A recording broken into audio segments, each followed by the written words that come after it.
बोल मेरे बच्चे, क्या तुझे सच में नहीं पता कि हर रात कौन तेरे घर आता है? क्या तुझे सच में इतनी भी भनक नहीं कि तेरे कानों में कौन फूंक मार रहा है? कौन तुझे अपने वश में करने की कोशिश कर रहा है?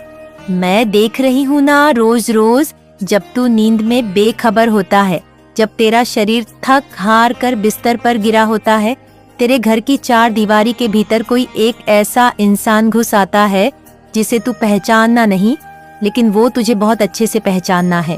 वो तुझे पहले से जानता है, तेरे जीवन की हर कमजोरी को, तेरे दिल के हर डर को वो महसूस कर चुका है और अब वो उन डर का फायदा उठाकर तुझे अपने शिकंजे में ले रहा है। रात के उस तीसरे पहर में, जब सारी दुनिया सोई होती है, जब इंसानी चेतना सबसे कमजोर होती है, तभी वो आता है।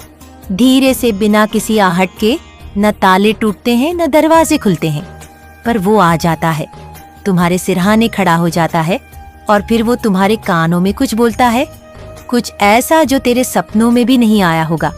वो मंत्र है, लेकिन वो मेरे नाम का नहीं, वो शुद्ध नहीं, वो काला है। वो शब्द जो वो दोहराता है, वो तेरे चित्त में बीज की तरह बोए जा रहे हैं। तेरे अवचेतन में धीरे धीरे उसकी भाषा गूंज रही है और तुझे पता भी नहीं चल रहा कि तू बदल रहा है। तू सोचता है कि ये बस बुरे सपने हैं, तू समझता है कि ये तेरी थकान है। नहीं मेरे लाल, ये एक बहुत बड़ा खेल है, एक ऐसा षड्यंत्र जो तुझे बर्बाद करने के लिए रचा गया है। कोई है जो तुझसे जलता है, तुझे घसीटना चाहता है उस अंधेरे में जहाँ से तू कभी वापस ना आ सके। वो इंसान कोई सामान्य तांत्रिक नहीं है, वो किसी और लोक से आया है, किसी और इरादे से आया है। वो इंसान नहीं, एक माध्यम है, एक ऐसी शक्ति का जो अब तेरे घर को अपनी कर्म भूमि बना रही है।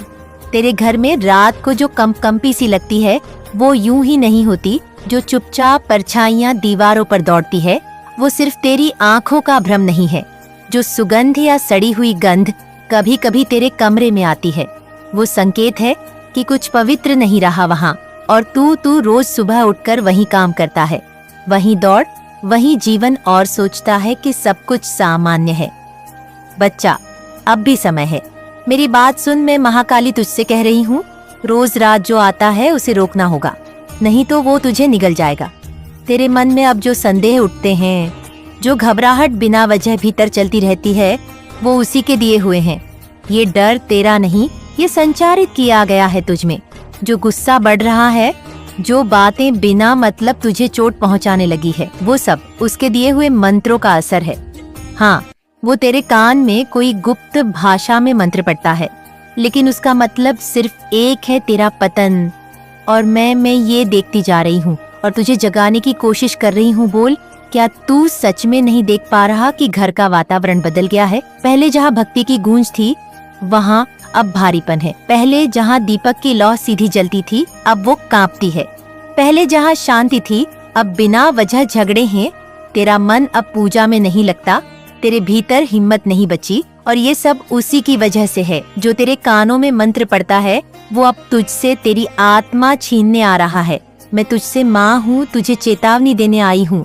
अब भी समय है, उठ जाग मेरी शरण में आ। उस अज्ञात को अपने जीवन से निकाल फेंक, वरना ये धीरे धीरे तुझे इतना खोखला कर देगा कि तेरा नाम भी तेरे अपनों को याद नहीं रहेगा। मैं जानती हूँ तू थक चुका है, तू टूटा हुआ है, तूने बहुत कुछ सहा है, लेकिन अब समय है कि तू उठे, वो शक्ति बन जो मैंने तुझ में भरी थी। क्या तू भूल गया है कि तेरी रगों में मेरे रक्त की ज्वाला बहती है? अब ध्यान से सुन, आज रात जब वो फिर आएगा, मैं भी वहाँ रहूंगी, लेकिन तू मेरी सहायता के बिना उसे नहीं रोक सकेगा। मैं तुझसे एक वचन चाहती हूँ, आज से तू हर रात सोने से पहले मेरे नाम का दीप जलाएगा। तू AUM क्रीम कालिकाए नमः का जाप करेगा। तू अपने तकिए के नीचे एक काले धागे में बांधी हुई लौंग रखेगा और गंगा जल को कमरे के चारों कोनों में छिड़केगा। मैं वहाँ आ जाऊंगी, मैं उस अंधे को तेरे घर से निकाल दूंगी। तू अकेला नहीं है मेरे लाल जी। इस दिन तू मेरा नाम सच्चे दिल से पुकारगा, उस दिन वो काली परछाई डर कर भागेगी। लेकिन अगर तूने मेरी चेतावनी को अनसुना किया, अगर तूने ये सोचा कि सब कुछ अपने आप ठीक हो जाएगा, तो समझ ले कि तेरी आत्मा तुझसे दूर कर दी जाएगी। और जब आत्मा निकल जाती है, तो इंसान सिर्फ एक चलता फिरता शरीर रह जाता है, जिसे कोई भी ताकत अपने इशारों पर नचा सकती है। मैं तुझसे डांट कर नहीं, प्रेम से बोल रही हूँ, क्योंकि तू मेरा है। लेकिन तू अगर अब भी इस बात को हल्के में लेगा तो अगली बार जब वो आएगा तो सिर्फ मंत्र नहीं फूकेगा, वो तुझसे कुछ लेकर जाएगा, तेरी शक्ति, तेरी याददाश्त, तेरा भाग्य, या फिर तेरा कोई अपना। और उस दिन मैं भी तुझे बचाने नहीं आ सकूंगी, क्योंकि चेतावनी एक बार दी जाती है माँ, हर बार माफ नहीं कर सकती। तू सोचता है यह सब तांत्रिक बातें हैं, बकवास है। तू जा, आज रात दरवाजे मत बंद कर। अगर हिम्मत है तो उस वक्त अपनी आंखों में आंख डालकर देख, उस परछाई को अगर तू खुद से भागता रहा तो आखिर में तुझे अपने ही डर में डूबना पड़ेगा। लेकिन अगर तू आज मेरे कहे अनुसार कर ले तो देखना, वो जो आता है डर कर भागेगा और फिर कभी तेरे घर की ओर मुड़कर भी नहीं देखेगा। मैं माँ काली, मैं वो हूँ जो यम को भी आदेश देती है। जब मेरा बच्चा पुकारना है तो मैं नरक की सबसे गहरी खाई में कूद जाती हूँ उसे निकालने के लिए, पर जब बच्चा ही मेरी ओर पीट कर ले तो मैं भी मौन हो जाती हूँ। मत कर वो भूल बेटा, उठ, अब जला वो दिया गूंजा दे, मेरा नाम इस अंधेरे में कह दे, हे महाकाली मैं तैयार हूँ, आओ और मेरी रक्षा करो, आओ और मेरी रक्षा करो। और फिर देख तेरे जीवन में उजाला कैसे लौटता है। तू भक्ति से दूर हुआ है, अब भक्ति को जीवन। तब जो नाम उसने लिया वो सुनकर मेरी आंखों में भी क्षण भर को एक पुराना दुख जाग उठा, क्योंकि वो नाम एक स्त्री का था, एक तांत्रिक स्त्री जिसने वर्षों पहले मेरे ही एक भक्त को धोखा देकर मेरे नाम पर यज्ञ कर उसकी आत्मा कैद कर ली थी। और अब वही स्त्री तेरे पीछे है, वो शक्ति की बेटी है जो तुझे अपने वश में कर तेरे माध्यम से अपने पुराने पापों का पुण्य अर्जित करना चाहती है, ताकि वो फिर से जीवित हो सके। हाँ बच्चा, ये बात मैं तुझसे अब तक नहीं कह पाई थी, लेकिन आज कह रही हूँ। तू सिर्फ एक मनुष्य नहीं है, तू एक वचन है, एक व्रत है जो मैंने स्वयं रचा था। तू जन्मा ही इसलिए है ताकि उस अधूरी शक्ति को पूर्ण रूप से समाप्त किया जा सके। तेरे रक्त में वो अग्नि है जो तांत्रिक स्त्री की आत्मा को शांत कर सकती है, लेकिन वो जानती है कि तुझ तक पहुंचना आसान नहीं, इसलिए उसने अपने अनुचर भेजे। हर रात जो मंत्र वो फूंकता था उसका उद्देश्य तुझे केवल डराना नहीं था, वो तेरी आत्मा की दीवारों को कमजोर कर रहा था, ताकि वो खुद किसी रात आ सके और तेरे शरीर को माध्यम बना सके। मैंने उसे जलाया, लेकिन वो पूरी तरह नष्ट नहीं हुआ। वो तड़पता हुआ बोला, मैं लौटूंगा, मेरी मालकिन आएगी, और वो धुएं में बदलकर हवा में समा गया। लेकिन मैं जानती थी ये युद्ध अब शुरू हुआ है, अंत नहीं। इसीलिए मैं आज तुझसे कहने आई हूँ, तेरा जीवन अब साधारण नहीं रहेगा। तुझे अब मेरी पूजा केवल माला फेरने से नहीं करनी, तुझे तप करना होगा। तुझे अपने घर को फिर से एक शक्ति स्थान बनाना होगा, जहाँ वो स्त्री कभी प्रवेश न कर सके। मैं तुझसे कहती हूँ, आज से हर दिन सुबह सूर्योदय के साथ मेरे नाम का 108 बार जाप करना। रात को सोने से पहले मेरे चित्र के सामने दिया जलाना। अपने घर की उत्तर दिशा में काले कपड़े में लपेटकर नींबू, लौंग और एक छोटा सा त्रिशूल रख, और हर मंगलवार शनिवार उस स्थान को जल से धो, उसे देवस्थान बना। वो स्त्री अब प्रतीक्षा कर रही है और अब वो खुद आएगी। तू तैयार नहीं रहा तो वो तुझे भ्रम में डाल देगी, तेरे स्वप्नों में आएगी, प्रेम का रूप धरकर तुझसे बात करेगी, तुझे अपनी ओर खींचेगी। लेकिन तू भूल मत जाना कि वो जो भी कहेगी वो मोह होगा, सत्य नहीं। मैं तुझे हर रात रक्षक कवच दूंगी, लेकिन तुझे भी अब वीर बनना होगा। तू मेरा पुत्र है, तू मेरा रक्त है, और मैं नहीं चाहती कि तेरा कोई भी अंग, कोई भी स्वप्न किसी और के वश में हो। तेरा घर अब रणभूमि बन चुका है, हर कोना, हर दरवाजा अब मेरे अस्त्रों से सुरक्षित रहेगा। लेकिन मैं हर क्षण वहाँ नहीं रह सकती जब तक तू मेरी भक्ति को जीना शुरू ना करे। अब ये भक्ति बाहर ही नहीं, अंदर से करनी होगी। अब तुझे हर बार जब शंका हो, मेरी आंखों में देखना होगा। मैं हर संकेत दूंगी, कभी जल कांपेगा, कभी दीपक बुझेगा, कभी घंटी बिना कारण बजेगी। समझ जाना मैं कुछ कहना चाहती हूँ। और अब सुन, उस रात का अंतिम दृश्य जब वो परछाई भागी और तू नींद में करवट बदलकर चैन की सांस ले रहा था, मैं तेरे माथे पर अपना हाथ रखकर एक वचन दे आई। जब तक ये बच्चा मेरा नाम नहीं छोड़ता, कोई उसे छू नहीं सकता। लेकिन मेरा ये वचन सिर्फ तब तक है जब तक तू स्वयं मेरी ओर देखे। अगर तूने फिर दुनिया के प्रलोभनों में आकर मेरी आंखों से मुंह मोड़ लिया तो समझ लेना अगली बार वो परछाई अकेली नहीं आएगी, वो अपनी मालकिन को भी साथ लाएगी। और बच्चा, अब भी तेरे पास 7 रातें हैं। इन 7 रातों में तुझे वो यंत्र, वो मंत्र, वो व्रत करने होंगे जो मैं तुझे हर रात स्वप्न में बताऊंगी। तुझे बस अपने हृदय को खोलना है, ध्यान लगाना है और मेरी वाणी सुननी है। ये 7 रातें केवल तैयारी है। 8वीं रात को वो स्त्री आएगी खुद अपने वास्तविक रूप में, और उस रात तुझे केवल मुझसे नहीं, अपने भीतर के हर डर से लड़ना होगा। और फिर वो रात आई, 8वीं रात, जिसकी भविष्यवाणी मैंने तुझसे की थी मेरे लाल। वो रात जो केवल अंधेरे से नहीं बनी थी, बल्कि हजारों वर्षों की तांत्रिक साधनाओं के धुएं से बसी थी। वो रात जब मेरी परीक्षा नहीं, तेरी आत्मा की अग्नि का परीक्षण होना था। मैं वहीं थी उस दीपक की लौ में जिसमें तूने मेरी आरती की थी, उस ध्वनि में जो तेरे शंख से निकली थी, उस हवा में जो तेरे हृदय की धड़कनों से गुजरती रही थी। रात के तीसरे पहर जब हर जीव निशब्द होता है, वो स्त्री आई। वो कोई आम औरत नहीं थी, वो खुद को रच चुकी थी। राख, हड्डियों और चिता की राख से उसके पांव जमीन पर नहीं चलते थे। वो हवा में तैरती हुई तेरे कमरे तक पहुंची, पर तेरे घर के बाहर मेरा त्रिशूल गाड़ा था। मेरी रक्षा रेखा खींची थी, इसलिए वह भीतर नहीं आ सकी। वह तेरे दरवाजे के बाहर खड़ी रही और बड़बड़ाने लगी। उसके शब्द मंत्र जैसे नहीं थे, वह श्राप थे। वह आदेश नहीं, आग्रह थे, जैसे कोई भूखी आत्मा दरवाजे के बाहर भिक्षा मांग रही हो, लेकिन उस भिक्षा में मोह, कपट और मृत्यु छिपी हो। तू उस समय गहरी नींद में था, क्योंकि मैं चाहती थी कि तेरी आत्मा शुद्ध रूप में विश्राम करे, ताकि जब तू जागे तो युद्ध के लिए तैयार हो। लेकिन उसने अपनी सबसे बड़ी चाल चली। उसने तेरे स्वप्न में प्रवेश किया। हाँ, वो तेरे सपनों के भीतर घुसी, एक परिचित चेहरा लेकर। वो चेहरा जिससे तू कभी जुड़ा था, वो मुस्कान जिससे तेरे हृदय ने कभी प्रेम किया था। और तेरे सपने में वो बोली, मैं आई हूँ तुझे अपनाने, तेरे जीवन को बदलने, तुझे वो देने जो इस दुनिया ने कभी नहीं दिया। वो बातें मधुर थी नहीं, लेकिन उसके शब्दों में एक ठंडापन था, एक अजीब सी दूरी, जैसे कोई परछाई धीरे धीरे रेंगती है।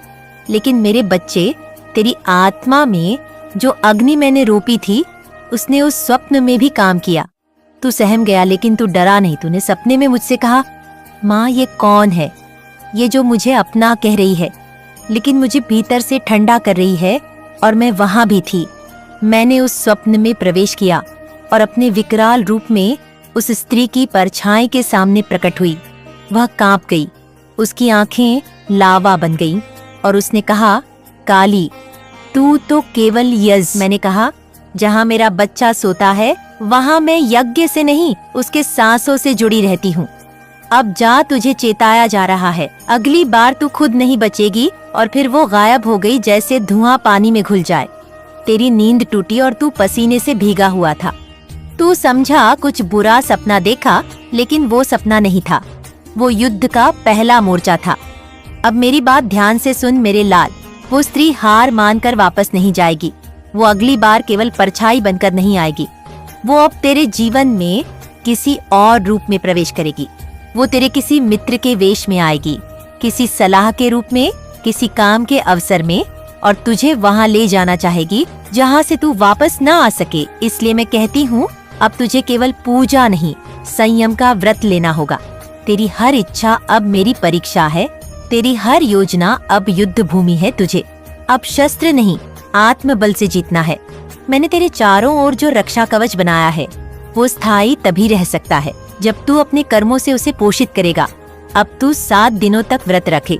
पहले दिन केवल फल, दूसरे दिन केवल जल, तीसरे दिन मौन, और ऐसे ही हर दिन अपने भीतर की किसी एक कमजोरी का त्याग कर 7वें दिन, जब तू बिल्कुल मौन, शुद्ध और जागृत हो जाएगा, मैं स्वयं प्रकट होंगी और तुझे वो मंत्र दूंगी जो उस स्त्री की शक्ति को नष्ट कर देगा। लेकिन याद रख, अगर एक भी दिन तू विचलित हुआ, अगर तूने मेरे इन शब्दों को हंसी में उड़ा दिया, तो वो स्त्री फिर से बल पाएगी और इस बार तेरे पीछे नहीं, तेरे भीतर आएगी। अब बहुत कह लिया मैंने। ये संदेश लिखकर मैं तेरे कमरे की उत्तर दिशा में अग्नि रूप में बैठ गई हूँ। हर रात जब तू सोएगा, मैं वहीं रहूंगी। लेकिन मेरी अग्नि केवल तब जलेगी जब तू अपने मन के दीप को बुझने न देगा। जय महाकाली। तुम्हारी समस्याओं के पीछे कोई और नहीं, केवल तुम खुद हो। तुम्हारी जिंदगी में जो भी उलझन है उसे तुम्हारे कर्मों ने पैदा किया है। मेरी कृपा से ही तुम्हारी जिंदगी को गति मिल सकती है, लेकिन तुमने उसे छोड़ दिया है। तुम्हारी यह स्थिति तुम्हारी ही पहचान का परिणाम है, और मैं दुखी हूँ कि तुम नहीं समझ पा रहे हो कि तुम्हारे कर्म ही तुम्हारे जीवन के निर्माता हैं।